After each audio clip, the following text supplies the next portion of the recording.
Mike, turn your games down. Hi everyone, episode 189 of Games My Mom Found. I am Mike Albertin, who smells with me tonight. It's Vincent Goodwin from Some of My Friends Read Comic. And welcome back.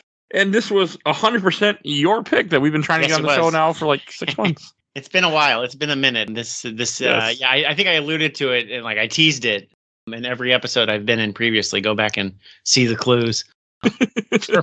Because it was like, what would I do? Prince of Persia, and I think I talked about it then. I'm sure I talked about it on What You've Been maybe Best of 2002, even though this is an 03 game. Yeah.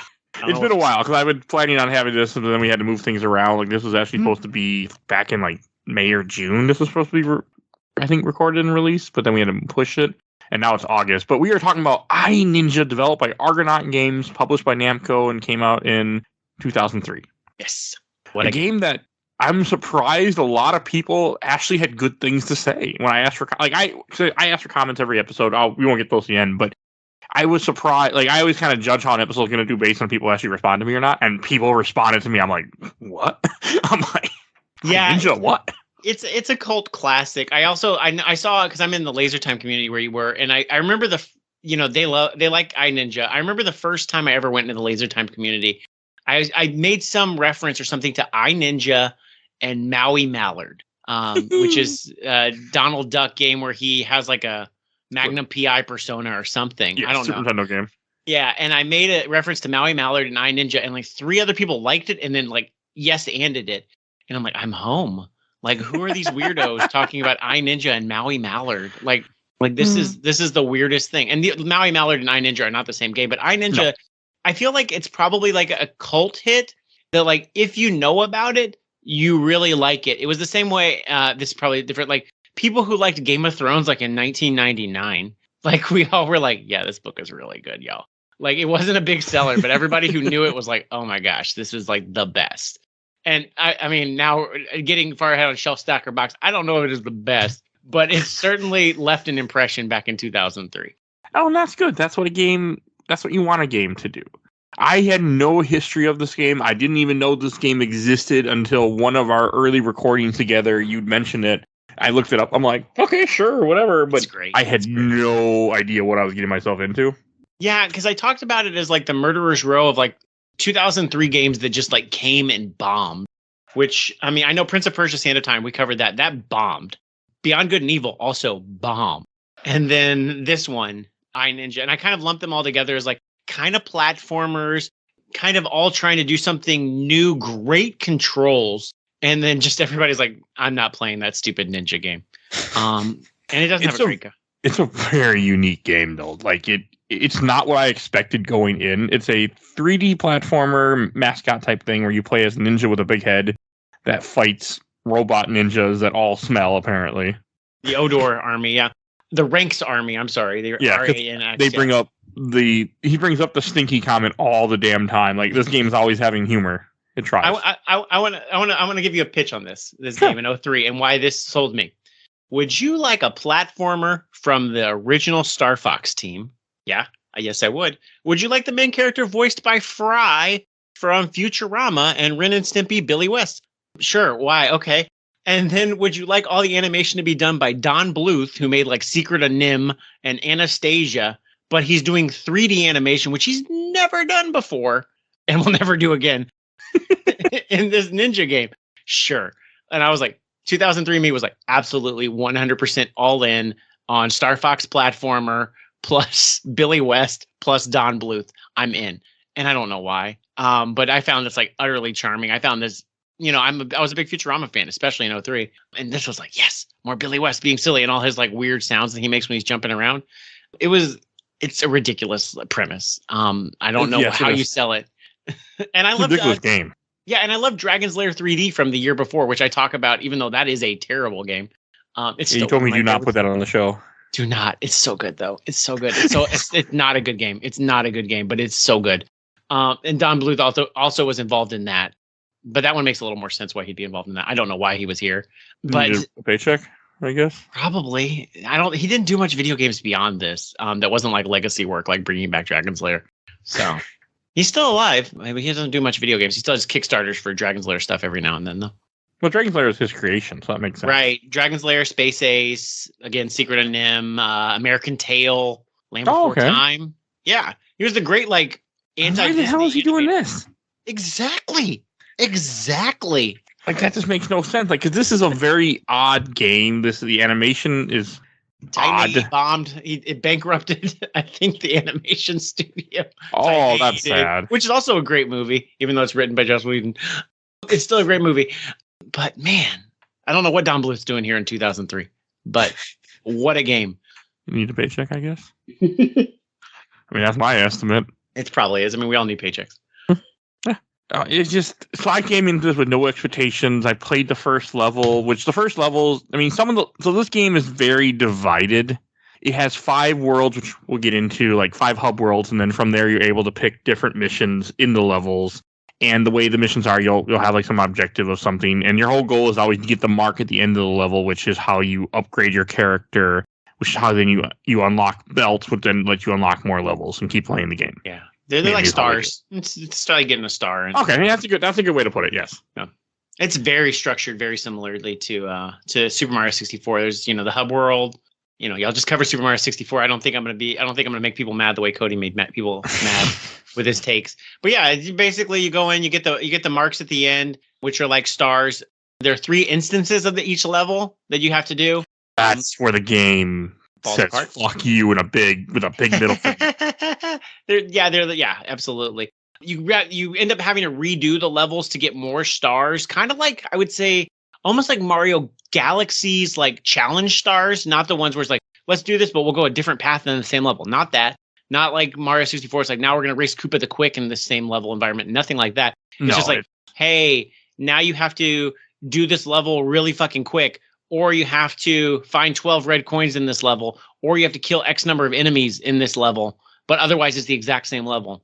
Yeah, I mean, I didn't mind the red coins. I just used the guide after a while because that was the easiest way to do it, because they would hide them in random places.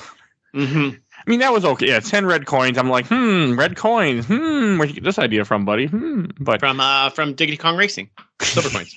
We changed the color, right? No, I was thinking of Mario 64. But yeah, I know.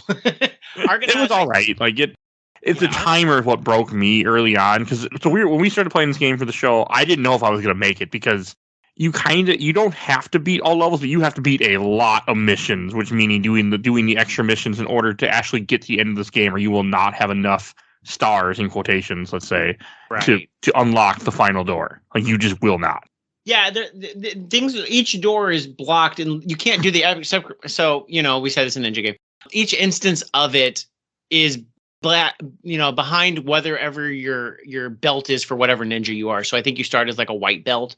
Yes. And so like after you beat a level, then the door will change to like a yellow belt, saying like you can't get this until you get a yellow belt, but you have to get 5 stars in order to get a yellow belt, which is again like Super Mario 64 was like, you can't go up to this level unless you have 50 stars, those kind of things.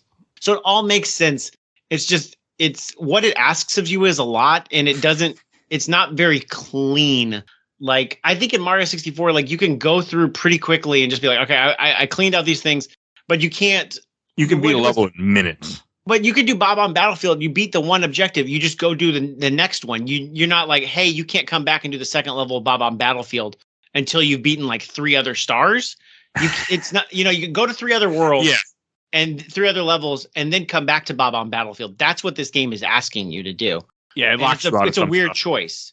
I'm getting into the negatives here because the game that's fine. I will be too. Is awesome. But like, you do that and then you're like, okay, well, cool. I can't do anything left in this world because I'm not a blue belt. I'll go to world 2. And then you go in world 2 and you clean out everything, but you can't get to the boss because you're still not a blue belt. Or you're not whatever the next belt is. So you have to go trudge back to world 1. You can't just keep going forward. You have to keep trudging backwards.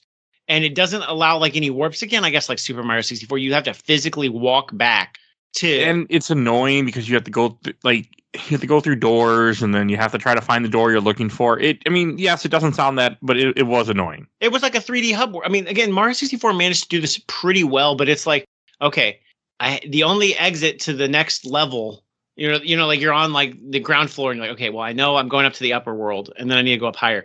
like, where the fuck was that door? And where were my levels? Like, if every single world level was hidden the way, like, you have to jump into like a weird painting that's like hidden in a reflection of a mirror. Like, that's the kind of level. It's not like it's not like Diddy Kong Racing, where again, like, all 4 levels are just like, here's all 4 levels. Just look at them right now. I have to like go and walk. I'm like, I don't, and especially I'm playing like in piecemeal, over a couple weeks. I'm like, did I go up this weird cavernous path? By the time you get to World 4, it's like there's a cavernous path that you have to do all this weird platforming to then be like, you already did this level. Fuck you. Okay. Well, this is all the negative things. Like, man, they really hate iNinja. There's a lot of quality of life problems with this game. Yeah, because it's 2003. I mean, that's a big part of it. But the thing that broke me was early on when I was trying to redo the levels, there's a timer in these levels. Yes. And I'm playing with save states because it's me. Come on now. So no one should be surprised. And when I fail a level and I'm using save states where I'm doing each part where I consider like perfect, there's a problem. Right. And that's what broke me. It requires like perfection in a way that like I'm not used to for a video game. So like what you would expect, like if it says like if you beat, in a racing game or this, like beat this level in 2 minutes, a reasonable person, a great person should be able to beat it like in a minute 40, a minute 45. And less. You can have like 1 or 2 fuck ups and you'll still be fine to get in like at 159, right? You have to like, there was one level that I think it was in World 3 or 4 where I had to do it in like 2 minutes. And it was literally like coming out of this jump, you need to land and grind on this skate rail. Because this is 2003. We're talking like Tony Hawk, Tarzan level of grinding on rails and shit because it's 2003. Mm-hmm. But like you have to come off of this like jump, land immediately on that rail. Because if you waste a second landing and then walking to it, you're fucked. And it's too long of a level for like one fuck up at the very end is gonna fuck you up, like that kind of shit. Like, and like you don't even know, like, oh, the fact that I messed up on that jump halfway through the level, that's gonna like completely ruin my time. Like it requires a perfection.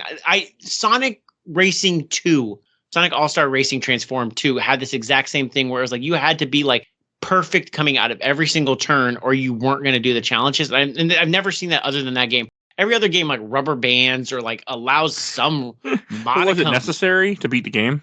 I don't think they were. I think they were like side challenges or something. See, I'm okay with stuff that's extra hard if it's like just there because like, hey, we want to give you more of your game. Like the problem with iNinja is that these missions that we're talking about are pretty much mandatory if you want, especially in the early game, you need to beat these other missions to get more stars to get farther in the game or you're not going to be able to. And that's what kind of pissed me off. Yeah, because you've cleaned out like everything, but you still have to, you're like, you have to get this world because there's no other levels to play because they're all blocked out because they're the belt that you aren't at.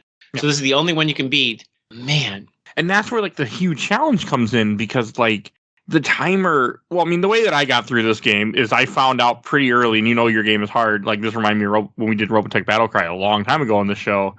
There's a cheat code that you can hold down R1 square, square, square, circle, L1, triangle, triangle, R1 square, square. And you just complete the mission. But if it's a mission where you have to kill so many enemies or a mission where you have to collect 10 red coins, it does not work. It does not complete the mission. It just says mission failed because you didn't do this. You have to actually do everything, then put in the code. Weird. Okay. I know, it was the very same. I thought, okay, I'll just put it in, beat the level. Like, nope. If it's a level where you need objectives, it will just complete the mission. But since you didn't have the stuff you needed, the mission is considered failed. Right. Well, and the poor design of this game is the instance where you're like, we got to beat this level in 2 minutes. It doesn't change the level at all. No. So you have if you had enemy encounters that it doesn't make sense to fight them and you should just run past them. Because if you spend 5 seconds fighting them, you fucked yourself. Like it makes more sense to just keep running. Why did you even put the spawns of these enemies in here if you know you need your player to be that perfect? Like, it just seems like it's a weird distraction. It seems like a bad testing. Like, whoever tested this game back in 2002 or 2003, like, was so good at it that they're like, oh, yeah, this guy, like, we can go with this. Because that's what really got me is, like, this is not stuff, like, this is too perfect. Right. And like the challenge stars of, like, Mario, like, Mario Galaxy, I'm specifically thinking of, there are ones where, like, all right, it's this level and it's got, like, a scary music and it's like, go fast. And it's like, cool. But they, like, cut shit out of the level to make it easier to be like, you don't get, stay on the path. This is how you're gonna have to do it to be able to beat it this fast. Like in a way that this game just like, oh, we just put him in the level and we set a timer and we called it a day. And we're like, oh yeah, the guy who developed the game, he's able to beat it in time, just in time, so it must be perfect. Oh shit, yeah. It's one of those things where like I'm watching speedruns of it now, and they can beat the levels in time, but they like skip entire sections of the level by just doing like weird jumps and stuff. Yeah, but like, the way speedrunners do, where it's like, I think you broke the level, man. I don't think you did it the way a person is normally supposed to do it. And that bothered me a lot. I mean and it's really more. It's more prominent, like the way the game starts off, the first world has a bunch of timers. Later on, as you progress through the game, because I kept doing all the other missions just because I thought I had to, so I was trying to knock them all out early on. Yeah. They get away from the timer in World 2 and World 3 and move more into find the 10 red coins and kill X amount of enemies. Right, because the levels get longer. Oh yeah, God, they get really long near the end. Yeah. The red coins wasn't so bad because you could look up a guide or you could usually find them as long as you explored every area. And unless there was a fuse level. That fuse level was a bitch. Okay, so there's also, in addition to timer levels, there's also fuses where there's like a dynamite fuse. Is there only one? Really? There's only the one level that I played all the levels in the game. So much. Okay. I did. I just felt like I kept coming back to it. Okay. These levels look the same too. We're going to get to why this game rules in a bit. But man, yeah, there's like a fuse level where there's a dynamite fuse where it's going and you have to find the 12 red coins and to fucking race it. That would at least have some rubber banding. I could tell, like you could like get hung up on a jump and then like you get to like the next like checkpoint area and you can see like, oh, that thing is just like 5 seconds ahead of me where it really should be like 30 seconds ahead of me because this game usually does that shit. But that's where it was nice at least. But man, yeah, those like, where the fuck are these 12 red coins? Including like you had to kill like I think one dude to get his red coin, or you had to hit one barrel. There were like you had to hit multiple barrels, some of which had enemies that came out of them. And some of them had a red coin. I think there's even a mission in there you have to kill X amount of people too. It's the last mission, I think. Yeah, I did that. Yeah, which was like, I got good at that level because I couldn't really cheat through that level except for the very end if I kill all the right enemies or if I got all the red coins and I was just gonna miss where the star is. After you grab all the stuff, you have to get to the star in time. Then I could cheat. But that was it because it's so weird how the cheat code works in this game. I mean, without the cheat code and without save states, hell, I never would have gotten through this game. Right. I got there. I got all the way to the level right before the final boss, and then I was like, I'm not doing this. This is enough for me. I've seen every level. I mean, I do like that each level kind of has like a theme. Like the first level is you're trying to put together this giant robot. Yeah. And then you do a boss fight. Second level, I don't remember what the theme. That one was the like kind of bay, and you could cut up the fish on the side. No, I never did that. I saw the fish, but I didn't cut them up. Oh, yeah, absolutely. And then the third one's like Jungle Falls, and the fourth one is the Caverns, and then the fifth one is the Moon Base. And there is a sixth one, too, if you get everything in the game to go to the Battle Arena. Oh, yeah. I did Which was not happening, by the way. I did not do that this time. I did 100% it back in 03. That's impressive. I don't know how. I do know how. What happened is I came back from... it was my first summer, or my first Christmas back from college, and... I got the game. I was looking forward to it. I actually worked at a Nintendo site at the time, and I got it for free, which is great because I was looking forward to it. And it was Christmas, and just like the way that like me and my friends like just weren't clicking the way back that we'd come back, for the first summer or the first winter after college. Like it just wasn't clicking. The girl I was into, like I clearly like I could tell like it wasn't happening, and I wasn't acting well. And then my grandfather also passed away, so it was just like it was a bad Christmas. And then iNinja showed up. And it was like, do you want to feed your depression with a ninja game that requires perfection? Yes. So it was this one bright spot in me being shitty and having a shitty Christmas that I really, really enjoyed. What were you, 22 at the time? 18. Oh, okay. 18. Yeah, I was a baby. Oh, you're younger than me then. Yeah. Yeah. Well, yeah, no, it was 18 and 03. No. So yeah. Yeah, I'm older than you. Oh, wait, yeah, never mind. Yeah. I'm 34. So. Yeah.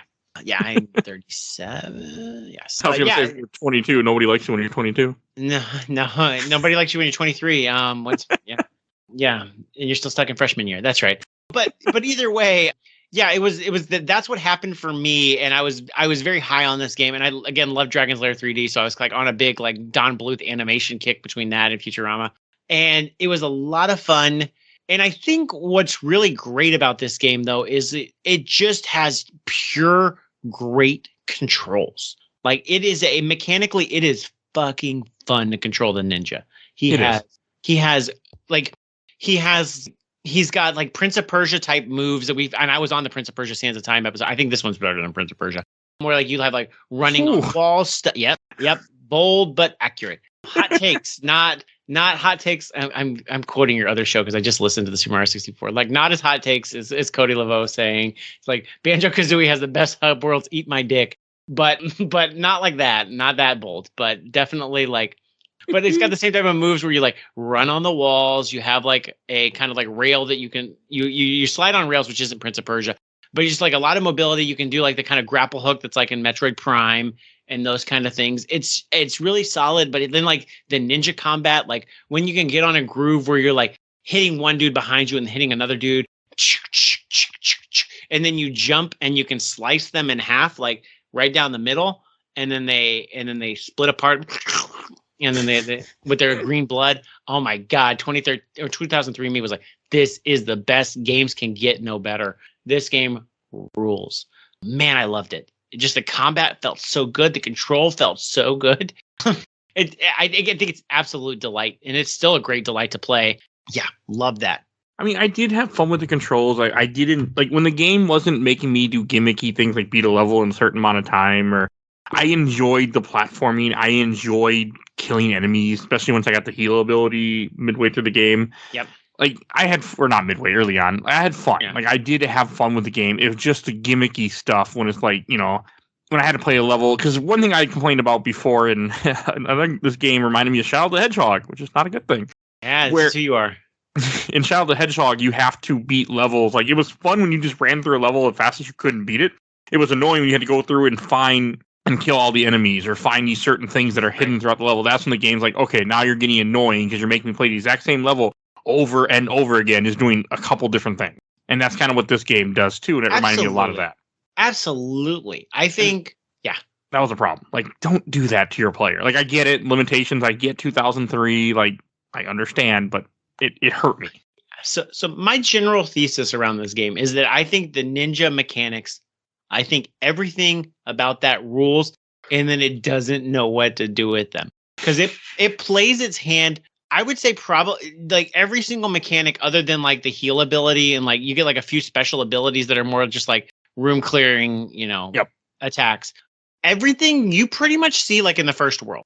I don't think there's anything that like really comes out like, you don't get more attacks. You don't, other than like the other abilities, I didn't even use them all. You don't get anything else. You don't get any new attacks. You don't get any new enemies. It's just the bad guy ninjas get like a different color and sometimes block a little more. There's like a fire breathing dog thing. And they take more hits too. Yeah, and everything gets more spongy. There's but you also are upgrading your sword at the same time. So it's kind of one of those things like whatever you're facing is always going to take 3 to 7 hits. As long as you're, because I mean, I worked on constantly upgrading my sword too in this game because that was a nice incentive for me. Like, okay, if I kill every enemy, I'm eventually working towards leveling up my sword because you get money too in this game that doesn't really serve a purpose other than to unlock terribly, terribly hard mini stages. Yeah. I mean, I don't know if you did any of them. Well, I did, yeah. And they were going to make a Game Boy Advance game that looked like it was pretty much just that, based off of the demo, like the kind of like they look like monkey ball levels. They're just kind of like floating in space. Like you said that before we started playing this game. You're like, I was like monkey ball, and I'm like, what? And then that goes away after a bit. Yeah, they abandoned that premise pretty quickly, except for the mini stages. It's in the first 3 levels. All have a part where you have to roll a ball. But then they get away from it, and they don't really come back to it except for some of the mini stages that are bonus stages that are really fucking hard. Yeah, because you'll get like halfway through a level, and then the ninja will either stand, or I guess there's some levels where it's like explicitly like you're going to be rolling on like a gunpowder barrel, and it's going to leave gunpowder throughout the whole level, and so then at the end you can blow up something. So don't get the gunpowder barrel blown up, because otherwise you won't, you'll have to restart the level. And it's a pretty cool premise. It's too long of a level. Yes, but not with a timer, though. Because, I mean, the barrel blows up, you can go get another one, and everything you killed will still be dead. But, like, in the timer part, you have to do it with the one barrel. One go, and then you have to remember, like, oh, I have to actually, like, hit the gunpowder, and the barrel has to be next to this lock to blow up. And there's also one where I think he gets tied to a ball, right? Is that what happened in that one? There's one, I think he, like, actually is, like, tied to the ball. I don't remember him being tied to a ball. I can't remember. I think he did. I think it was like the first or second time. I don't know. There's a weird strain through 2002, the GameCube era. I'm just gonna call it the GameCube era, where fucking balls. They loved rolling balls between Monkey Ball and Billy Hatcher and the Angry Egg and this, and I'm sure other games. I don't know if they just, hey, we can make spheres now, so let's do it in a way that we couldn't do in the PS1 64 era. I don't know, but there definitely was like, this is a ninja game with cutscenes directed by Don Bluth. Why are we rolling balls? I don't know. It seems like a weird choice. And I remember when I tried to replay. There's a lot of weird things. Like the first boss in this game, that's another thing that got me. The boss fights, at least 3 of the 5 of them are gimmick fights. Even though 4 or 5 are gimmick fights. The first boss, you fight in a giant mech. Yeah. And it's a boxing match in a mech. It's like I had a hard time with this one. Yeah. Well, yeah, and again, this game it's stupid. Like everything is way too spongy. Like that mech fight, you have to beat him up a lot. And then it's like 5 rounds of it on top of that. Like, it's too long. Oh, and there's a special version of it where you have to do that same fight in one of the bonus stages without taking a single hit. Yeah, I've never been good. I've never ever like this is a me thing, not the rest of the world thing. I don't understand boxing matches where like if they're punching with, if the punch is coming from the left, I think you're supposed to go right to dodge. You're supposed to get farther away from them. But I'm like, oh well, I'll get out of the path of the punch by going to the left, so their punch will go past me to the right. And that's not how you're supposed to do it in video games, I think. But it doesn't seem intuitive to me. It's never seemed intuitive to me. It's why I suck at Punch Out. It's why I suck at this. I've just never ever, and I think Donkey Kong Jungle Beat does the same thing. It's like you have like boxing matches. I've never ever been able to process that. I'm like, I go the where the arm isn't. Don't go into the arm, but farther away. Stupid. But I had a really hard time with this fight. Like it was, and I watched like the speedrun of it. Like what they do is they beat the shit out of him in with no problem at all. Like he does one punch and it's a 3-hit combo, and they just let him get the one punch off and then start beating the shit out of him. Right. It's definitely a gimmick fight. It also very much feels like Star Fox, which makes sense. I think they also made Croc in some of the Harry Potter games. But yeah, I'm just like that's a gimmick fight, but he just feels very spongy. And then you get to, I don't even think it's a boss fight, but whatever the boats coming on the beach level. Oh, that's World 2. I want to talk about that too. Because it's one of a kind stage. It's the only stage of that nature, but what you have it's a gun gallery. It's to shoot things. Yeah.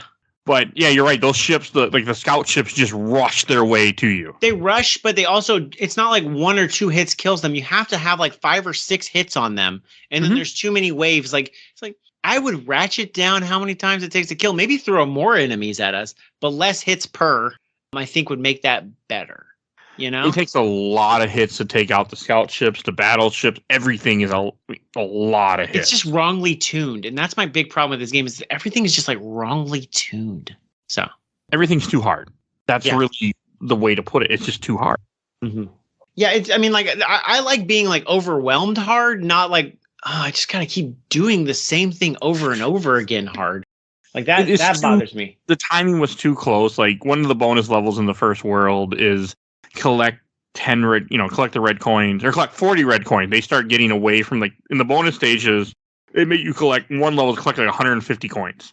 And I had to load and save state apart over 20 times. And then we're not talking about doing the whole state. We're talking about one ramp where I would go down this ramp to grab the coins that were in a row, because they beat you in a row, and then you had to jump on then you had to roll your giant ball onto the side of this railing and ride down the railing. And it took, I was drinking at the time, Fireball, so that might have played a part in it, but it was just it took me over 20 tries of save stating, trying to make it happen before I could get it to work. I think I gave up on that one. Is that the one where it was like, you're on like the down ramp and there's like the long string of coins? Yes. Because I always got like hung up like on the left side of the ramp, and there was no way to get momentum to then get back in the center, because it turned into like a balance beam. It's super tight. Like, I get it. Figure it out.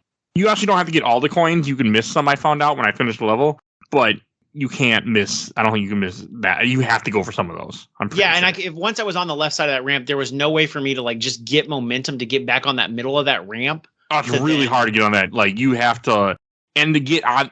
One thing, you have to get on the railing and then stay on the railing. It is very difficult. Yeah, these are some elite level monkey ball playing. I'll tell you that. It's ridiculous. Like, it shouldn't be here. It just because I almost felt like I kind of had to do them to get extra stars that I wouldn't have had to go beat the game. Because when I finished this game, I did almost all the missions in World 1, World 2, and then World 3, I was starting to kind of just do what I needed to do. No, World 3 I did most, and then World 4 and 5 I just did what I needed to and beat the game.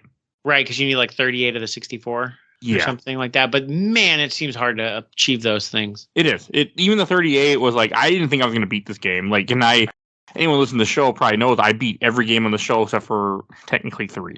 And only 1 was lack of skill or lack of ability to cheat, I should say. The other and 2 were just hardware issues, couldn't get the game to run. I'm glad that gave you a game that's one of those ones that could break you like that. That's great. Oh, I beat it though, but it was, I didn't think I was going to, even with like, and I always find it impressive, or not impressive. I find it upsets me when a game like with save states I can't finish. It's because it's poorly tuned. It demands perfection in a way. Like, and this is one of those things where like I would just give me a bronze star. I don't give a shit. Like, give me a C rank. I don't care. Just let me continue with the game. Yeah. Don't hold me back. Like, it's one thing. There's nothing wrong making really challenge stages for the people out there who just want that challenge to get more out of their game. But when you hold back from beating the game by making them do insane challenges, that becomes a problem. Right. Like, if the game only needed, let's say here, 25 stars to beat the game and 64 for everything, that would be fine. Because at least then you could beat every stage in the game, maybe do a couple extra stages. I didn't do the math. And then you get to experience the game, because there's no redoing a level 3 times just with different objectives is not fun. And and it's not, they're overlaid objectives. Again, they're not even like they're not even changing the level. Go through the same level, now look for 12 red coins or 10 red coins. Go through the same level, now kill every enemy that you saw before, except for maybe one you can miss. Like, it's also too tight. It's very tight. But then the levels are also like poorly designed, and they're repetitive. Like, there's one, I think the treetops level is the one where I had to kill a bunch of guys. It's the one where it's got cool mechanics. Like, you get to get like in the first person view of like a missile and like shoot and go through like gates and stuff. And that one doesn't have stealth, but like there's 2 different areas where you're jumping through the exact same looking tree tops. You're killing the exact same enemies. And you're pretty much like, now float this through this thing. It doesn't like iterate. It just like feels like it copy paste. Like, let's just do this same thing twice in a way that like, it's just like, either make it once and just make me go through it and make this level half link, or make 2 levels where you build upon the mechanics for the second time. Yes, the levels are too long. There are checkpoints in the levels, but if you're doing a time level or something, that doesn't matter. It doesn't give a shit. Like, if you miss the time, it's not going to throw you back to the previous timer with more buffer time. Yeah, it's over. And that's probably the biggest problem in the game. Like, you are 100% right. These levels are way too long, and that doesn't work in a 3D platformer when you're putting these restrictions on me. Right. Well, and some of the levels are like, half of the level is like ninjaing around, and then half the level is rolling around on a ball. In the beginning, they get away from that in But that should be 2 levels. 3. Yes, it should be. Especially when there's a timer on one of those. It's like, all right, now bust your ass to get to this ball. And really, what are you doing here? I'm trying to think of some of the stuff in World 2 that I want to mention. I'm pulling up World 2 now as we're talking. Because World 2 has some really, really long levels too. That like, there's a factory one that I swear took it. Trying to find all the enemies in that took a long time. I really liked the World 2. Like they're just like all. I'm like, man, these are. I my ADHD brain likes Mario 3 because every level can be done in But no, platformers should be short levels when you're playing a platform, because like I played Spyro for the show not too long ago. I loved it because everything is pretty quick. You go through a level, you can get everything you need to do in one go through, and you move on to the next level. Like, that's a platformer should be like that, where it's fast. This is not fast. He moves fast, but there's just lots of pushing. Long levels, and I think it would be less problematic if you didn't have to do these 15-minute levels 3 times. Yeah. And they're fun stuff. They are. There's the mini bosses that they introduced in this game, which I even though they're a repeat fight, I kind of like them. How you both jump in the air and you fight some big ninja guy in the air, essentially. Yeah, that's cool until you get to, I think it was World 4, where there was like a circle room where you had to turn on all the air vents to then to float. And like at each single platform, you had one of these like fly into space in the ethereal world and fight these guys. But if you fucked up a jump, you didn't die. You didn't die. You went back to the start of the room. I don't even think there was a checkpoint. And all 4 of those dudes are still alive again. So I had to go do this ethereal space battle, like 4 of those again every time I fucked up a move to then, and it was like one of those ones where you like propeller fly, you go into the, you fly up in the air vent, you do the little like helicopter thing with your sword. You do this in Mario, you do this, in all sorts of games, where you kind of Zelda, Wind Waker, like you fly up and then you kind of float to the next vent with the leaf. Yeah. It's supposed to be that. But if you fuck up on those things, which is kind of hard because fun fact, the camera sucks in this game. Y'all mentioned, I think, and the like the L button snap behind you that Zelda has that Mario 64 does not have. That is also not present here. No, the camera is a little annoying in this game. I think there's also So if you fuck up on that part, then you have to you don't die. And you just go back to the beginning of the room and like, that's great. Thank you, 2003. This is pretty progressive for 2003. This is like Tomb Raider style. This is super nice. But then it's like, but everything that you killed is still alive again. I'm like, fuck you. Don't do like battles and platforming challenges like this, like in the same room. It's a weird gauntlet. It's a weird choice. The game does a lot of that in this. I mean, I played the safe so I didn't die. It's just bad tuning, I think. Better QA testing, be like, separate these two concepts. Like you can do a boss gauntlet and you can do this, but don't put them like in the same place. Like, I mean, I cleared out almost all of World 2 with all their stupid. The only one I couldn't do is the gunship has a second level where you have to get a certain amount of points, and I could not. I tried, and I'm just like, nah, fuck this. It was like with multipliers or something. Like you have to do it real. Yeah, you have to. The problem, I think where I screwed up is when you fight a giant blimp at the end of that level because. 2000 PS2, well, hell, 360 love turret sections also. I mean, that's a thing in games, and you have to like keep your multiplier going to try and you have to have a high multiplier right when you hit the boss and kill him. And I just didn't have it, and I just didn't care anymore. Yeah, that's even the cheat code didn't save me. So if you don't have 50,000 when you put in that cheat code, the level don't count, which is just dumb. Like, come on, you gave me a cheat code, like let me use it. Most games don't have. I mean, this wasn't like a Game Shark code. This was a literal cheat code button press in the game. Like, they knew what they were doing. Mm-hmm. And, there's like one game we talked about on the show, like because this is relative, a Robotech Battlecry. That's where I had to play with cheat codes, infinite health, to even have a chance at beating that game. Even with save stakes, that game was so hard. Like, it's another of those samples of a game that's just, like you said, unbalanced. Mm-hmm. It's fun, but it's way too unbalanced. Yep, I agree. Like, again, the mechanics are awesome, and it's just like, what are you doing here? Oh, there is a different mechanic, though, and I'm not sure. I've never been able to figure out horizontal camera, whether or not I should, because I always invert my camera for on the y-axis, because I think I just grew up with, like, flight sticks and stuff, and so I always, pull back to go up, for, like, my aiming, anything like that. Yeah, if you're used to it, yeah. Yeah, absolutely. You're not the only person I know. But horizontal aiming, for the horizontal, you couldn't change the horizontal axis on this game.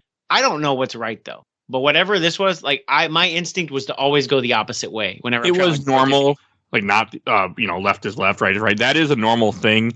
Only it's starting to become a more thing now where games let you change that. But for example, even Kingdom Hearts 3, I don't think lets you do it at first. Maybe Red Dead. There was something because one of the podcasts I listened to. At first, I would love it to think that Kingdom Hearts 3 allows you the ability to unlock whether or not you invert your. No, I think it does. I think it lets you. I mean, not unlock, but I think they might have added it. But I'm pretty like it's a life. What's the word? We just said it earlier. Quality of life? Yeah, it's one of those things because one of the podcasts I listened to, Comic Conspiracy, the main host, Ryan, his wife has to invert everything that she plays. Yeah. And every so often he brings up how like you can't invert in this game. I don't remember what game he was complaining about. I know she beat Kingdom Hearts 3, so he must be able to invert that. But there was some game he mentioned where she's like, you can't invert, so she can't play it. And it's kind of just like, it's just maybe not even quality of life. It's more of just a just giving people that have different, that need different things, I can't think of the word. I know there's a word for it. It's like an instinctual accessibility. Yeah. It's like an instinctual reflexive level that I will always pull down to go up, which doesn't make sense. It's inverted, but it's because I had a flight stick and I grew up playing with Star Fox 64 and stuff. A lot of games have that in there, but, and it doesn't hurt. I mean, I'm sure it's not hard for a game just to put these features in there. I mean, you can't be like, here, you can invert your controls if you really want to. Like, I'm sure it's not that difficult. Because, I mean, I can do it with emulator just fine. And yes, I know it's completely different, but still, I doubt it's that difficult to just put a toggle on to switch controls. Right. But I've not been able to figure it out for for whatever iNinja's had was not the way my brain processed it.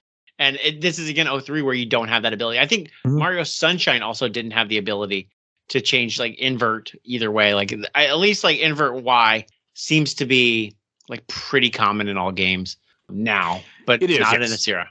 But no, not in 2030. It became they weren't really thinking of accessibility in games at this time. They were thinking of just make a game.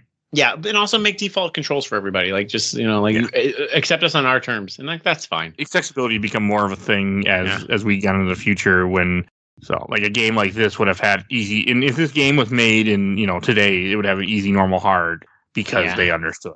Or back then, this was still a different era. So it's a weird game. Mm-hmm. Oh, and the second boss fight, I want to talk about that real fast.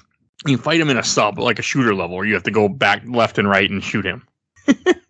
Yeah. And it was all right. I had a hard time fighting the giant fish. I died, but it's cool that all the boss fights are different, except I wanted boss fights with the regular controls because I like the controls. I wanted to just be the ninja and fight, not. But yeah, I regretted that when I got it. So maybe I'm okay with the way it is. We'll talk about. And then the third world is a jungle world, which it's okay. It has a few levels that really broke me, I think. Or no, I was cheating at this point, but it's a little hard, I think, in the third area. The third area was also really hard to that was the first area where this is really hard to navigate to some of these levels. Yes, I missed the some. gates. The gates were hard to get to. It's also one of those weird swimming choices where you can't jump out of the water. You have to find a ramp. So if you were trying to make a jump, because you have to do it's like a double jump and a helicopter to get to one of the levels. And if you don't, then you have to truck like a weird distance to get back to try it again. It's weird. You know what I'm saying? Like, it's just like, no, I do. It's a 20 to 30 second repetition, which doesn't sound like a lot, but also it's like, just let me get to this level. I couldn't find some gates in this game. And that was a thing that kind of irritated me. Like, I shouldn't have a hub world where I can't find stuff. Right. And I'm dumb. So I have a hard time. I had a hard time with that with Portal 2's multiplayer, and I had a hard time with that with Splatoon, finding where even I'm supposed to find the level to even get into them. That's a problem for me. And I know Sunshine Mario 64 and that has that. And so I really like when they went back to Galaxy 2 and they're just like, here's all the levels. I'm like, thank y'all. I mean, at least this game has a progress screen. If you tap start, you can look at what levels you beaten and what levels you haven't. So all that is there for you. Yeah.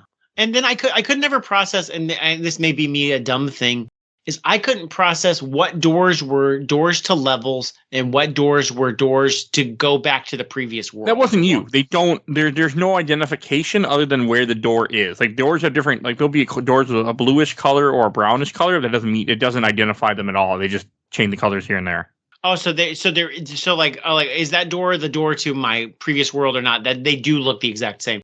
Because then it kicks off a weird. And then it has to go to again, this sounds stupid, but it's quality. It then cuts to, it doesn't do an overlay of text of here's, go back to World 3, go back, to this. It always kicks to the ghost of your master, which we haven't even talked about. But whatever. And then he's like, hey, you can't get into this level. I'm like, okay, well then I guess, all right. More like, hey, do you want to go back to this Jungle Falls, or do you want to go back to this world you've already beaten? I'm like, or this level you've already beaten? I'm like, you could have just put the words there. You could have just done an overlay that I walked by.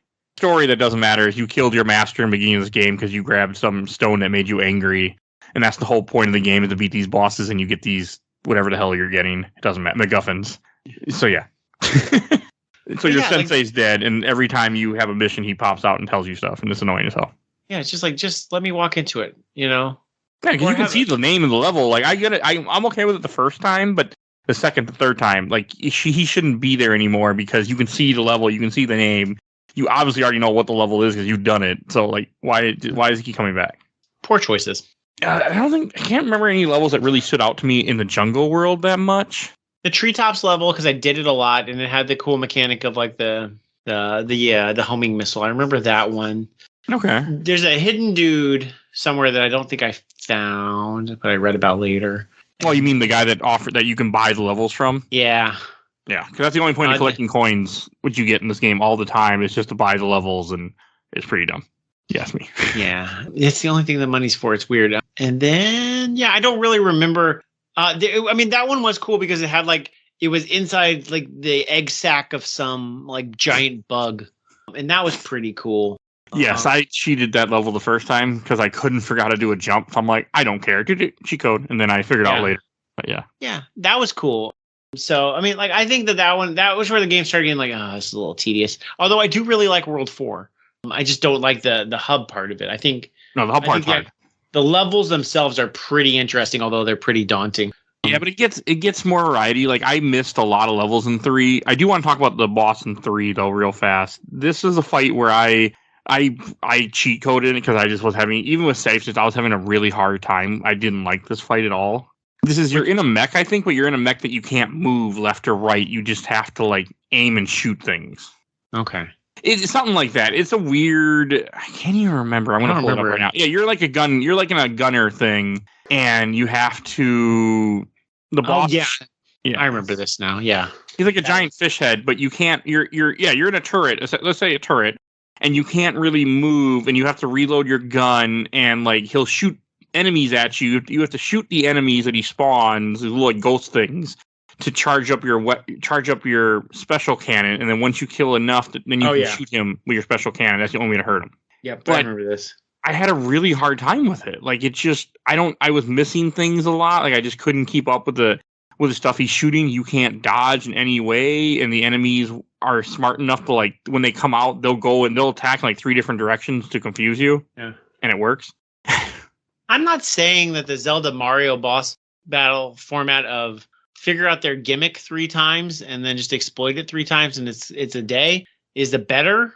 But this ain't it, man. No, I mean, okay, the bosses are cool, that they're unique. Their problem is they're too tight. Yeah. When it comes to like the skill that you need to beat it. Like that was my problem, is that if this game had like an easy mode, I would have enjoyed it a whole lot more because the difficulty was too high. And like the enemies, like for this example, like this boss, if he would send a few less enemies at me, like when I have to cheat and I'm using save states and I have to use cheat codes because I feel like you're beating me too much. I'm not a great gamer, but I'm not a bad gamer. Okay, I played enough games on this show. I am not a bad gamer. I mean, I do cheat all the time. People might, but like it's just one of those things where like when I have to do that, and I like, your game is a little too hard. Bad, yeah. Because with save states, I can see what's coming. But I mean, I do like the fact that all the boss fights are unique. Like they're all different gimmicks. In a way, I like that. I mean, in the jungle world, you had a level that I didn't find till way later where you jump on logs and you just platform. Yeah. Most level. That was fun. Like, I liked it when the game let me just do platforming. There's a lot. There's a lot in it. It's just not tight and it's not like pruned right. And it's just like, I mean, I think like all these like gimmicks, and there are a lot of gimmicks. Like if I was to make a YouTube video of it, you'd be like, man, this game looks fucking like crazy. There's a lot of shit in here. Mm-hmm. And there is. It's just not well tuned. Which I guess is to be expected, but it's like, oh yeah, the log jumping, but then like it like in a way that like a Mario game like properly builds, like you do this and then you do more. It feels like we did this and we're gonna do the exact same thing again, and the exact same thing again. Yeah, and like the boss battles feel that way. It's like you get in, they're too long.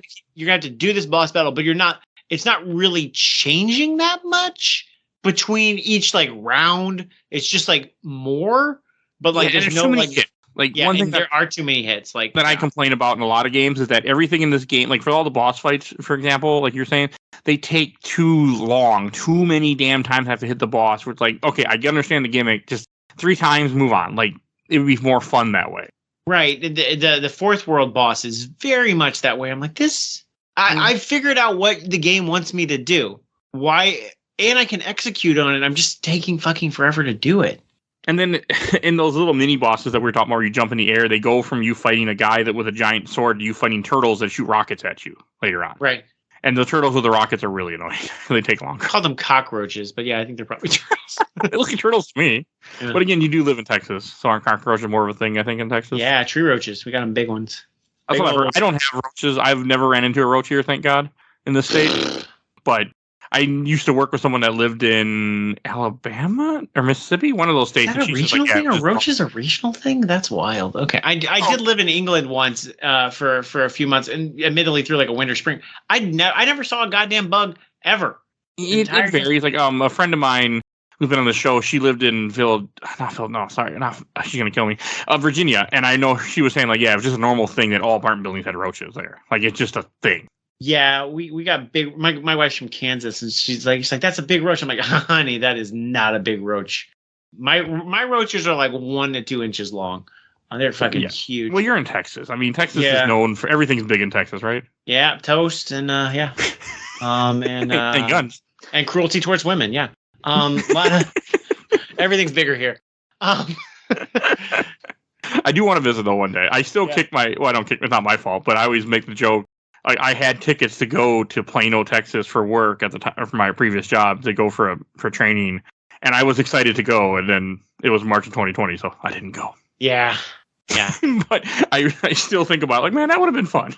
Yeah, Plano. I don't know if the Wet and Wild is still there, but which is like a water park. But, you never know. It's not like it's something else. Yeah, I believe Plano has good high school football teams also. I just wanted to go to. Well, I was going to go see JFK. I've said many times on the show, and then I also wanted to just go there, just to go there. I still want to go to Texas one day, but we'll see. I need to meet a bunch of you guys, like you, Carrie, Cody. Like, there's a bunch of people I know in Texas that I'm going to try to hit if I ever visit. So, okay, I ninja before I distracted us. I'm trying to think what else is left. Like the third world, there isn't. I mean, just more of the same, but it's in a jungle theme. The fourth world is like, what is the fourth world again? It's like the cavern kind of thing, and also like a factory. It's kind of cool. There's a hub world level, which I always like hub and spoke worlds, especially in Zelda, where you like go down one of the three spokes, and then at the end you fight something, or then and you end up back in the middle, and you have to do all three things. I liked it. I fucked up at the very end of the first spoke because I was like, I didn't realize I was supposed to destroy something. Like you walk out and like a little dude with a little ninja with a helicopter shoots rockets at you. And these things are the bane of my existence. They're the reason my game ended in World 5, but we'll talk about that in a sec. And I didn't realize like the second you see him just throw your like ninja stars at him and kill him. Because if you allow him to take off one shot, you're not going to be able to kill him. So I like fell at the end of the spoke because it like brought me up to the top area. And I'm like, am I going to have to do this whole spoke? Yes, you are. Actually, no. Oh, you don't have to? No. It turns out it spawned an elevator that then I could just walk back up. Or like right in front of the end of that spoke and put an elevator. I just walked on it and then came back up. It's the only time this game like gave me any modicum of like decency towards me. I'm surprised. You must have stepped on it before you got hit. Yeah, I guess I did. Yeah, because when you step on it, it lowers it to bring you back down. So it's not the game doing you a favor. It's just the game mechanic is that when you get to the end, you step in the elevator and it lowers you. I got lucky, I guess. So yeah, you did. Because you wouldn't have stepped in the elevator and got knocked off. It wouldn't have been there. I'm pretty sure. I didn't do any of the multiplier level. I did not ever see like, is there like a red coin challenge on that, or do this in a certain amount of time? I can't tell you because I was done at this point. Like. I went and did the math to look how many levels there were, and I had enough stuff to finish the game. So I stopped. I'm like, because I didn't want to really get extra stars. I just want to get enough to beat the game. And I looked at it and said, okay, even if I beat all the levels, I still will have like one too many. So I didn't care, and I didn't try. In World 4 and 5, I didn't bother with any extra stuff. Yeah, I didn't either. And well, those levels are fucking long, and it's not like we're bad at it either. Like I was like, okay, I beat this. Or I'd get lost in the level and be like, okay, so what am I supposed to do? Because the game, I couldn't figure it out because I'm dumb. But like every single walkthrough level on YouTube is also like 15 minutes long per level. And you're like, oh, okay. Well, it's just a really long game in the level wise. Like it's not like the game only takes about 10 hours to beat or so, I think, with how long the beat says. To be fair, like honestly, like because there's only probably 15, 16 levels in this entire game. There's more than that, I think. If they weren't multiple, if they didn't make you do the same level 3 times, like I think really it could probably be in like 3. It's still probably like 4 or 5 hours, which is I guess short for this time. But this game didn't sell anyway, so who cares? Well, yeah, it's really short. I mean, that was the thing in 2003. If your game wasn't a certain, I mean, they used to like I've said this before in the show, they would rate games on how long they were at that time. Right. Now it's not a thing. Like now you would beat the levels once, have all the extra challenges if you wanted it, and that would be it. It wouldn't have the same gimmicks, but that it was that time. Yep. That's why I absolutely get why it is, but it's just like it's copy pasted in like a way that like is not smart. So with that, whatever. But I liked it, except I didn't like the fact that like there was like significant amount of like platforming challenges to like get back or get to each of the 3 levels that were in World 4, 3 or 4 levels, I guess.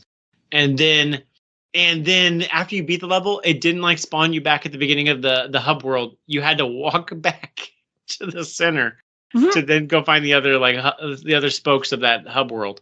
And that's one, like especially in World 4, like it's just so big, and I had a hard time finding the levels in Episode 4 or Level 4, World 4. Like they're out there. Yeah, I mean, you had to like for one of them, you had to run up and down a bunch of platforming puzzles, do hooks and everything just to get to the stage. And I'm like, well, this is stupid. Yeah. And if you die after you get to the stage, like when you beat it, it doesn't, like you said, it doesn't warp you back. It just puts you right back where you were. I'm like, and then if you fail on those jumps, then it kicks you back to to where you exited the level, like, which you can't go back into and like fully wipe out because you haven't spawned the challenges yet because they require a different build. Yeah, it's got issues. I mean, there are some fun. There's a really fun level in 4 where you're like jumping on different moving blocks, killing enemies, hitting a switch, and then you are trying to keep moving up. And I really enjoyed that level. Yeah, like when the game platforms, the game is fun. Right. It's just that the game doesn't like the platform and likes to do a lot of gimmicky things. Yeah, I mean, it's like I know y'all are doing the Tomb Raider games and stuff. I think Tomb Raider does this better also, where it's like we're just focusing on platforming right now, no combat. Mm-hmm. Don't worry about it, and then we'll just focus on combat. I think it isolates those two concepts really well. It does, in a way especially Rise. Yeah, I haven't played Shadow yet, but I will be actually in a few months. So yeah, awesome. I just got that on my Steam Deck. It was on sale. I got it. Yeah, I'm excited. Free. Yeah. So a long time ago. Yeah, they came out like the trilogy. I want to say like last Christmas for free or something. It was awesome, but I couldn't figure out how to make that work on my Steam Deck because I'm dumb. Give me 1 second. My kitten is grabbing my first appearance comics and throwing them on the ground with her claws. No! Give me 1 second. Leave Lobo alone, kitten. Lobo number 1. Okay, I'm back. No worries. I was looking over and I thought all of a sudden I heard noise and I see one comic on the ground. I'm going to leave part of this in, by the way. And then I look over and I go, okay. And then I noticed that, I'm like, okay, one comic. And then I noticed she grabbed her paw. I'm like, okay, stop it. And then she threw that in the ground. I'm like, okay, fine. I'm about to get up. And then she grabbed more comics. I'm like, okay, now I have to do something because I have a whole pile of comics that I'm going to put on my wall I haven't gotten to. Nice. Because I'm lazy. And someone decided that they were not. No, she wanted to be. Now she's on the shelf. So she just wanted the shelf. Mm-hmm. Kind of love cats. I do love that creature, but oh my god, cats. That's why you can't have nice things like Disney Infinity figures out. Yes, because they are grabbed by two paws and thrown. Like literally, I took them off the top shelf where she climbed, put them on the lower shelf, and I watched her dangle over with two paws, grab it with two paws, and throw it, and then go down and attack it. And I'm like, you're like, cute. It was cute. Like, I wish. It's one of those things, like, yeah, as I say more times than I should, that I wish I had an eye that recorded everything in my head, and I could then, upload that footage if I wanted to my, and see it. And that's one of those things that I wish, like, I saw it, and I wish I could have taken that footage and like had it, but I don't have a camera in my eyes. Said it's immortalized on an iNinja podcast. Yes, it's also in a few others too, but yes, you're gonna hit 100K like immediately after this episode comes out. See, now if I clip that and put it in a TikTok, maybe yes. I don't make TikToks yet. Disney Infinity figures my cat found. Yeah, that's chill. Hey, if I could put that, if I had a video of her grabbing it and throwing it off and put it on TikTok with the right music, like, oh no, it might work. Fucking TikTok. All right, so iNinja, the fourth world, besides it being a monster huge and there being a few fun levels, I do want to talk about the boss fight. Is that Malachi? I don't remember the name. I think it was, yeah. But why don't you talk about this one? Yeah, it's your most standard video game boss fight in this game. Except for the final. Yeah. But it's like it's got two phases. It's one where you kind of like are jumping around platforms that are like constantly sinking and rising into lava. And then I can't remember exactly, but you grab something and then you shoot it towards him once you get a multiplier. And then after you've done like half the damage that, which frankly took me too long to even get to phase 2, I would say like 2 or 3 minutes. Then you're like in this arena where you're just supposed to like fight him, but he warps away a lot. And again, he takes like, I would say at least like 30 hits to kill. It's you grab shurikens and you throw shuriken, and the way it works is you're jumping on those platforms. Shurikens keep respawning. That's what it is. That's what it was. I remember shooting something. Yeah, it's a circle level. Yeah, and he's shooting things at you. But it takes like it's too long. It's too long of a phase. And the second phase, like you have to like dodge a certain amount of blasts, and then you can hit him. But you also have to dodge the hit when you're coming to him that he's going to do at you, and he can do one of 3 different ways. Save states, thank you. And if you don't do that, if he hits you, then you lose your whole opportunity to hit him, and the level continues, or the fight. Right. You just gotta wait again. It's just way too long. I hit him enough. I fought him enough times that I would say I re-triggered my auto heal ability 3 times. Mm-hmm. You can you get a lot of time for that. It wasn't hard. It was just like, why are we still doing this? Why are we still doing this?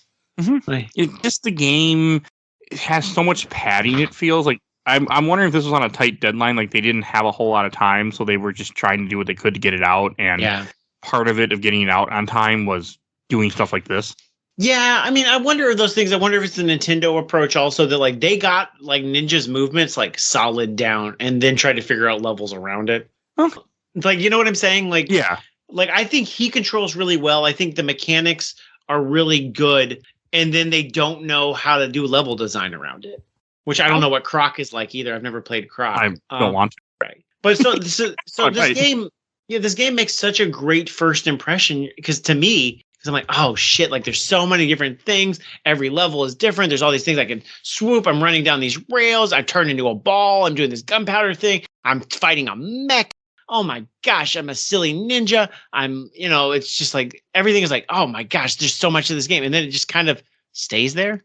Mm-hmm. But that's the thing. It's like, I think like Mario or Splatoon, Nintendo talks about how we spend like so much time just trying to make sure the character's right.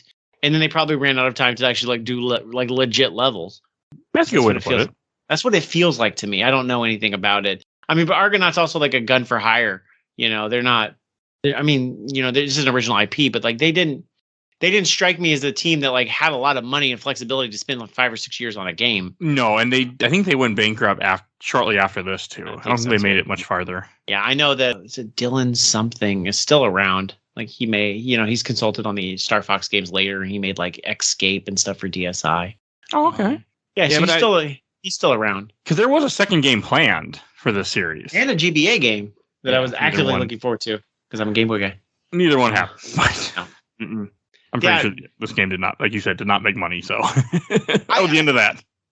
It didn't. The thing is, I feel like this game could do a good do-over. Like if you take like all the mechanics of it and then just like make good levels around it, I think it can be really solid. Yeah, I can agree with that. And then we should talk about the last world now. That's all we got left. Mm-hmm. The last level is broken into 2 parts, and the levels I thought were kind of fun because I didn't have to do any of the gimmicky stuff. I just did cool platforming, and then you beat and it feels like you're trying to take out his defense system because you're in his like little moon base place where you teleport to. Yeah, I mean, I thought it was cool. It kind of had a poor level design where you had to like do some of the things like you running up half pipes back and forth, and doing some wall jumping and grinding some rail. You had to like do a half pipe to get high enough to then grind a rail. And then you're going to have to do the grapple hook across a cavern. But there's a dude with the rockets that you're supposed to shoot with the shurikens before you even get to that point. So, because otherwise he'll just shoot you in the air and then you go back to the beginning of the level. Not dead again, but with less health. And do all that. Yeah. Or I think what you're supposed to do is and this is where I said, fuck this game. Because I didn't see that grapple hook at first. There's to the right. I went forward and then I killed and I went and fought the cockroach turtle. And then after you fight him, then he gives you shurikens. And then you're stuck in this room. You're like, where the fuck am I supposed to go? So then you're supposed to double back. And then you have shurikens to kill that dude.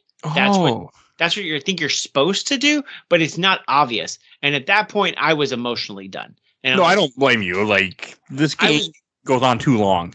This has not been a great experience in terms of like, I loved this game. I talk about this game all the time about how flippin' awesome it is. And you can go back and listen to all the teases. And it's like me remembering a fond relationship and then realizing like, oh, this is no good. That's a really good metaphor for this game. I mean, that's like I played old games on the show that I loved and I went and replayed it. I went, oh no. Like it wasn't what I remembered. Right, and then I was like, at this point, like we are damaging the memory of iNinja here. Oh, I had not mine. I had none this anymore. The damage has been done. And the 5th world is broken up into 2 stages. You have 2 parts. You have the ones in the base, and then after you beat those, you unlock like a portal that then takes you to like a special space base, and you have a couple levels there, and then one's like just a gauntlet of enemies. That was kind of cool, actually, but just a gauntlet of enemies. I didn't mind it. And then you get into the final boss fight. Did you watch a video of Odor? I didn't end up doing that. You didn't miss. This is the actual... You sent me pictures of all the funny puns, though. Mm-hmm. There are a lot. We should say that there's a lot of puns in this game. There's a lot of stupid shit that's hilarious, kind of, especially if you're, young. So, I was absolutely into it when I was 18. I was like, this is hilarious. I mean, there's Don Bluth. Don Bluth's always got like kind of a fucked up sensibility. There's an enemy, not enemy, but one of the bonus stages, like, oh, you come here to see my pussycat. And I'm like, what the fuck? That's why I sent you that screenshot of that image. Yeah, I didn't go back and read my review from 2003, but I'm sure I called that out. It's kind of hidden. You have to like find it. Yeah. You don't just. You have to go through and find the special lady or something, or the bonus. Yeah, she was on a stages. boat. Yeah, she's The awesome. bonus stages are hard. They are. So after you do that, but the final fight is kind of a regular fight with some gimmicks to it, because the way you fight him is he's a big guy in the center of the stage, and he shoots these like CDs. He shoots these blades at you, and you have to let him shoot the blade, jump over them, run at him, hit him in the stomach, and then he does like a pound attack, which you have to run away and then repeat the process over and over again. And the thing that got me, I'll play on safe state, so it didn't matter, but once you beat him, he has a second phase where he runs away and you have to chase after him and then do the exact same thing. But now he has another cannon that he can, if you're farther away, he can launch like 2 missiles at you. And it's just like, I don't want to do this all pretty much the same fight otherwise. Mm-hmm. Except every so often he launches you farther away and you have to get to him and go through an extra attack. I mean, the only good thing is like in this game, like with this boss fight and many fights in the game, as you hit, you build up a meter, which then you can heal yourself so you can keep going. Mm-hmm. Which is better than like the first couple fights, but yeah, because the first level, like you don't even have like how the fuck am I supposed to heal in this game? You can't heal. Yeah, I was confused. I'm like, are there healing items? Like, what the hell? Like, nope, nothing. Not until you beat the first boss. Right. So it had its moments. Like, I mean, I did enjoy the final fight, but it reminded me of Ratchet and Clank first one. The final where it just goes too long. I really hated that fight, by the way. Oh my gosh, we've talked about like that final level, Ratchet and Clank. Oh my, Ratchet and Clank 1 for PS2. Oh my god. It's that era. There's something about that era that just has games that, I mean, 'cause they were past the rental era, but there was, I mean, maybe rental's still around, but it's like they were something about where they made games just way too long and way too hard at times for like padding. Like it was just stupid padding. Well, I like the current era where we're like, hey, this game is 3 hours long. Enjoy it. Okay, awesome. But that wasn't really till a 360, I think, when that starts. So yeah. And also, I just want to say, like the sword does get way more powerful as you progress through the game. Right. As you level it up and stuff. Like I had Soul Sword, and that was cool. Right, like depending on how many enemies you kill. So there's like multiple like resources and the currencies, and the coins don't matter. But that one did, and like that was cool because and I love that because then you feel like, oh, I could really waste the enemies in the earlier levels, which is cool. Mm-hmm. I mean, and yeah, it does. You fight. It doesn't help you with the speed levels. But, no, not at all. Except for kill the enemies, but that's not time, thank God. And then he gets some stone, he resurrects his master, and then the game ends. And credits roll. And that's I Ninja. Okay. Guess what I gave it? I found on my old review. Guess what I gave it? Out of 10. 9.2. I called it one of the most enjoyable games I've ever played. I compared it to Super Mario Brothers 1 for being so much damn fun. Damn. But also, it came at the right time for you. I think I also really hated Final Fantasy Crystal Chronicles, and I had a beef. That game's not good. Yeah, I was like, because I'd never played a Final Fantasy until Crystal Chronicles. I'm like, what the fuck is this? What everybody's talking about? This is shit. Give me back iNinja, which is not fair. But I didn't also understand what Crystal Chronicles was trying to do. But Crystal Chronicles, I did not like it when I played it either. Yeah, so I get it. I was like, I'm not a fan. So that's my review of it. I also said it had well designed levels, which is fucking wrong. But here we are. All right. Oh, right. So that brings us to questions, comments, or memories. And to my amazement, I actually have a bunch. Yes. To my amazement.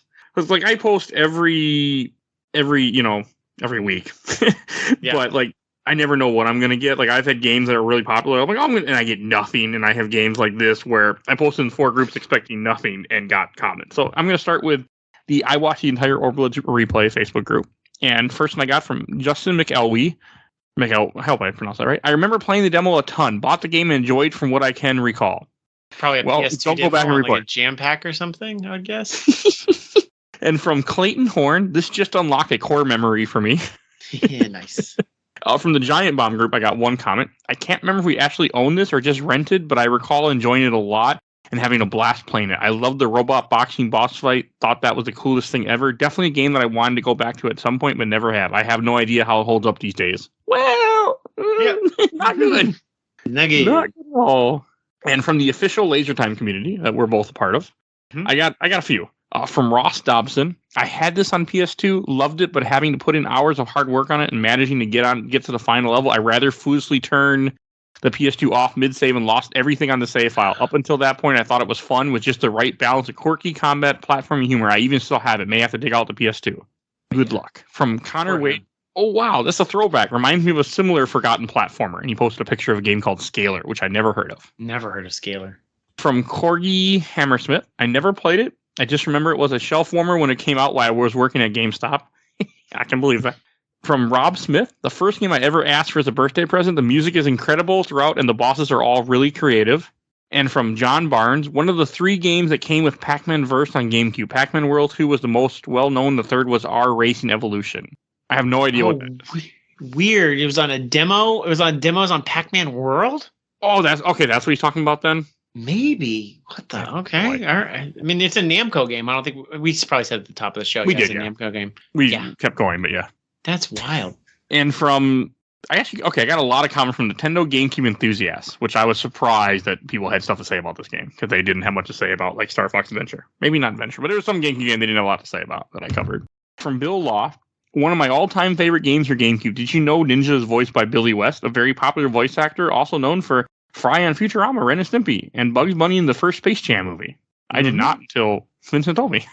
Yes. From Hayden Cartwright, it's an absolute gem. I love this game. I remember playing this with my brother, and we would play this game for days on end, collecting the grades and improve our ninja skills. Super fun game. Would recommend to anyone who hasn't played it yet.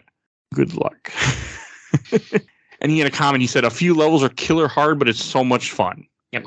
And from Robert Kane, one of the most memorable games from my childhood. I couldn't even tell you how many hours I put into beating this over and over again. From fighting a robot after repairing your own robot covered in sand on a beach to log riding to avoiding lasers, iNinja is a must-have in your collection. Okay. From Terry Owen, classic underrated game. I loved this game so much and was gutted and never got a PAL release. I ended up buying the NTSC version and chopping my cubes so I could play it. Or chipping my cubes, not chopping. From Adrian Cracknell, I really love this game. It's a lot of fun, and I love to replay it every once in a while. Never fully beat it, though. I always wanted to buy. I lost my copy so long ago. I still got more, but I can't believe how many people love this game. It's the Maui Mallard effect. You know about it. People are gonna you tee them up. They're like, no one else has talked about iNinja ever. I've got to tell everybody. Andy Hawkins, I had this game as a child, loved it. From Joe Rays, I only rented it maybe once back in the heyday. I do own it for original Xbox. I got to give this game a chance. Oh yeah, this game came out for Xbox, PS2, and GameCube. I want to say it's like it's sneaky HD. Because I play it. It has a widescreen mode, which I played in my like Dolphin emulator on my Steam Deck. Like it like has widescreen. It's fucking stupid. I think I saw it on GameSack though. Like it's got either I think it's 1080p or maybe even 4K. Like it upscales. It's crazy. I'm going to read 2 more because I just have a bunch of people to tell how much they love it. From Josh Clayburg, underrated, amazing game. And from John Olivia, love this game. Have it on GameCube. Laugh out loud moments plus cartoony ninjas. Yes, please. Mm-hmm. And last one, I'm going to read one more. From Autumn Lester, I vaguely remember playing this game. His sensei dies. That's all I remember. Okay. Are you surprised how many people had good things to say? No, not at all. Absolutely. I'm 100% this. I mean, it's like they said, like a blast from the past. Like it's one of those memory bank things. Like this came out almost 20 years ago. Nobody talks about it. And I'm given an opportunity to talk about it. It's not in the world of, great platformers of that era, but I can assume the GameCube people be like, okay, well, we've already talked like Star Fox to death and we've talked, Sunshine to death. I've got nothing else to share about this. Oh, iNinja? Yes, of course. Absolutely. It's an original IP. Like, I understand how people would be excited about it if they knew about it, which if you're in a GameCube enthusiast group makes sense. And even like Laser Time makes sense. That absolutely. Like, it's one of those things. Like, I'm happy to talk about it. I talk about it, people's ears off. You hadn't even heard of it. And I'm like, oh, dude, it's amazing. And now, like, the real memories are coming in. And I'm like, they should have stayed memories. You can't go back sometime. Oh, no, that's happened before. Okay, there's been episodes I've done on this show. The same thing has happened to me. It's kind of that effect of when you go back to something that you remember loving, but then times have changed and you have changed. But also, like you were saying top of the show, or at some point during the show, before the recording too, like this game came for you at the right time. I mean, I had games like, example, I played Arkham Knight on this show. This is not long, an old memory, but I played Arkham Knight for the show and I had just gotten fired from my job. And it came at the perfect time just to sink 30 hours into that game before I went back to work. Absolutely. So sometimes games just come at the right time. Like you're going through stuff in your life, and like when COVID first started, I replayed Xenogears because I needed that, and that worked. Absolutely. That said, all these comments do get me like I've just like shat on this game that I loved And then I'm like, but then these comments are like, "Oh my god, it's great," and I'm like, "Yeah," I'm like hyped again. I'm like, "Yeah, that's right." I mean, it's one of those things where like there's nothing wrong with enjoying it. It's just a hard game. That's all. Yeah. It's too hard. But if you're younger, or if you're like you're saying you were in a state where you were depressed and you were probably out of work. I'm assuming you just got out of college. Yeah, I was in college. Yeah. Yeah, so you had time just to sit there and play the same game over and over and over again. I think the next Christmas was similarly bad, and it was X-Men Legends 1. I like X-Men Legends 1. I do too. I don't know of going back to it. I have not played it since I got it for Christmas too. So I have no idea how that game is going to go back, but it's on my potential list for years now, and I keep looking at it and go, I could put that on the show. But I just haven't done it. I love that game, but at the same time, I'm like, I don't think you can go back. Also, I mean, you can go back to a lot of stuff. Yeah. I mean, look at what I do. I go back to a lot of stuff. And your mom finds a lot of games. Yeah, I wish. There's very few games she actually has found. I have not covered them all yet, but it's a great name for what the show is. My mom finds a lot of shit, and she's like, "Take this out of my house." I'm like, "Okay, all right." But I don't live near my parents. My mom just has boxes like, "Here's your first communion book. Take it. I found this." I'm like, "All right, Mom."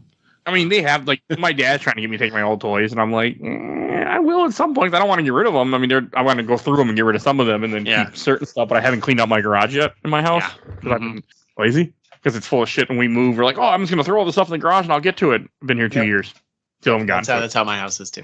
So, well, mostly it's my wife's stuff. So it's like I need her to do it with me, and that's not always an option. Yeah, it's tough. It's tough. So you don't want to spend your weekend doing work. You'd rather do it playing video games. I do spend it doing work. Just this kind. I do this work instead. So I'm going to be working Saturdays now with a new job, so it will mess up my recording schedule a little bit. But don't worry, the show will still go on, guys. I'll still have your 2 to 3 episodes a week. It just be recorded differently, maybe, but it's still coming. Wild. You can't stop. Nothing can stop me at this point. Like there was a joke a guy, an old guest of the show once made. He's like, "It'll be an apocalypse. Mike will still be recording." He's right. Like, so it would be. Because what else am I going to do? I love this too much. All right, we should go on to Shelf Stacker Box. Hey, just like this episode, there's a lot of padding. It's not about iNinja. Yes. I'll go first. This is going to go in the box. I had fun, but I never want to play it again. I got very, very pissed off while playing this game, but I did have my fun moments. I enjoyed the controls. It was a game that I actually was worried I wasn't going to finish, but I'm glad that we finally covered it and that it's done and I never have to play it again in my life. But it's going in the box. But I'm happy I played it. I'm glad that I got to experience it. I just don't need to again. Yeah. And what about you, Vincent? It's going in the box. It's like it wants to stay in the memory hole where, okay, well, as we said, like I'm glad I played it again. I never need to visit this game again. I've seen what I need to see. I don't think anything's going to change in 15 years when we're like, let's go back to iNinja and do this kind of stuff. That said, still love it. But I don't need to play it again. And I feel like this playthrough did hurt my memory of it. It's just sad, but it is what it is. On to greener pastures. Well, no, I mean that's just what happens. I mean, it's a game. One guy calls it Adam from Talk Game Shoe Bubblegum. He calls it the games my mom found effect, where you go back and play an old game and go, oh no. Like we did Sound Hill 2, for example, on the show, and we just ripped that game apart. So it happens. Not every game can be NBA Street Volume 2. I've never played that. Best game on the GameCube. I don't know if I ever will. You probably won't. If you were there, it was great. The late, great Bill Russell was on there. He was a beast. He was amazing. Yeah. I'll never play it. Who am I kidding? I don't play sports games. So good. Logical extension of NBA Jam. But anyways, that's it for me. Yep. All right. And Vincent, where can people find you at? You can find me on the Some of My Friends Read Comics podcast. It's a book club comic show where we read a monumental comic every 2 weeks. Mike has been on there to read, I just said Monumental Comics, but he came on to read the Super Metroid Nintendo Power comic with us last year. Chris forgot about that. Dobson has been on like your Perfect Dark episode and I think your Sandman episode. Yes, Dollhouse. He also is a great resource. We've also got Kia on there, who's just a great group. We recently covered Scalped, and we're recording some classic 80s Batman comics to eulogize Alan Grant, a writer who recently passed away. He created Scarface and the Ventriloquist, as well as the Ratcatcher, who Taika Waititi played in the new Suicide Squad movie. And just go back and look at the backlog. We cover a lot of Swamp Thing, a lot of actually overlap with what your show is. So if you like that, you like Dobson, you think he's a good expert, come on over. We're at like episode 186 that we just came out with. So you've now surpassed us. Okay. In episode count. So I've surpassed a lot of people. Because I don't miss a week. Yeah. And we I have never, the show has gone 189 weeks. I've not missed a single week since it started. That's crazy. It's called dedication that is not. Yeah, I mean that's where we're at too. You know, we're about to hit episode 200, so we're looking forward to that. But you're also every 2 week show, aren't you? Though. Yeah, we are. We did take 1 week off for COVID just to figure that out, and we took off a couple weeks when my daughter was born. But other than that, we've been pretty solid on the schedule. That's pretty good, but I mean, not as solid as games my mom found. That's just something insane. Okay, like there's nothing else to it. It's just it's my obsession. I love it. I mean, my wife puts up with it. I mean, she understands, but I try to make sure I balance everything well, as I said many times in the show, because that's part of it, is you have to balance. But it's like, I love doing this. I am so happy I started doing this and started creating these things. I just wish it got more attention. But in time. I like to believe that in time, if I keep doing this, eventually there will be a point when every episode's hitting 1,000 downloads, like day one, and it just goes from there. But that'd be nice. I mean, then I could also make money off, but I don't do it for the. I'm never doing this for the money. I'd like to make money just so I can advertise it to get more listeners. That's what the money would go into, just into the show. I have a job that pays me, so this is my podcast is a net negative because we don't have ads and but it's like a pay for hosting and yeah, I make $1. Practically pay for comics. Most of the time, I'm just using the subscription services I already have. So, but yeah, some of my friends read comics. Well, thank you for joining, Vincent, and I'm glad that we finally got this game that you wanted us to cover. Of course. I'm happy to do it. Next time we'll cover X-Men Legends. Okay, I will reach out to you if I make myself do it. I will try. Oh, yeah. Yeah. Especially you're on in a couple of weeks, or not weeks or months. You're on coming up here for Super Mario 3D Land. Yep. I'll be on the list for that. I'm looking forward to it. Great. And if you enjoyed this episode, there are over 350 other episodes you'd go listen to. So definitely go check out. We do games, movies, comics, TV series. We do just whatever the hell I feel like doing. Top 10 episodes. Just go through our giant catalog. If you can't find what you're looking for, everything is on Podbean. You will find it. If you want to interact with the show host, we have a Discord. You'll see a link in the show notes, but we have a Discord now, and we just started one finally, but we're talking on it. So you can talk with us, talk with other fans. Please join our Discord so it looks cooler and makes me happy that there's more people in it. Please do that. So we do have a Discord.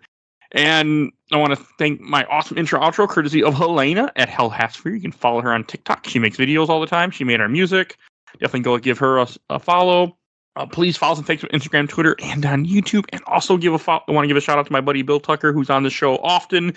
Did all the MCU movies with me. Please go check those out. Those put more effort into anything else I've produced in the show with those damn reviews. So go check those out. And check out his podcast, Gamer Looks at 40, where he interviews people how video games have affected their life. It's a good way to point it out. Definitely go check him out. He does a really good show. And I think I already said we're on YouTube, audio only, but we are on YouTube. We have a Patreon for little dog. You can vote in our Patreon polls. Each month we have one right now. The current poll is horror movies.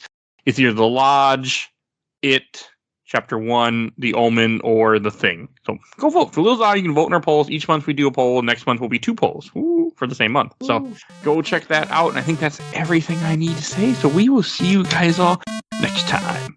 Bye, everybody.